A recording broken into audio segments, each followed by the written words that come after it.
Puneet now joins us with a preview of the September sales. Puneet, good afternoon.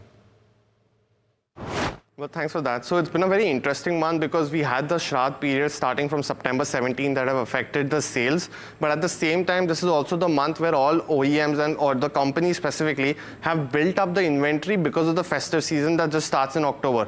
Now, when you look at the sales picture specifically, starting with the two-wheeler names, we are going to see a very strong month for TVS as well as Bajaj, leading the 10 to 12% growth in sales for this particular month. But that's also largely on the back of building up the inventory, and specifically when you look at Hero MotoCorp, that's also going to be one of the key beneficiaries now of this building up of strong inventory. So they've had a rough FY25 growing roughly between 2 to 3% every month, but 8% growth compared to the same time last year largely signifies them building up inventory. For Eicher Motor specifically, it is a strong growth compared to the last month, but on a year-on-year basis it remains subdued. When you move on to look at the passenger vehicle space, it's very interesting what's happening here. All three players are having different trends. And for the first time in this particular year of FY25, the first time in 6 months, Tata Motors is going to report a very strong positive number.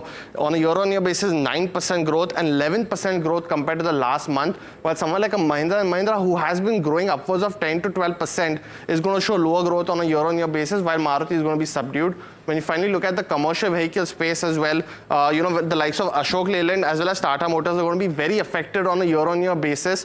While we do see that a month-on-month recovery has come in both these players, the year-on-year numbers don't paint a very good picture, and that's largely because of the subdued government trends. Finally, tractor makers, both Mahindra as well as Escorts, are going to be in the news, and that's because of the month-on-month recovery. Just look at almost 100% recovery from the previous month, and we see that on a year-on-year basis, the sales trend has been largely flat. So both commercial vehicle and tractors are seeing a better second half starting October to March of next year for a better recovery for the whole fiscal year, while two-wheeler makers as well as passenger vehicle makers will be in news on the back of the inventory building up.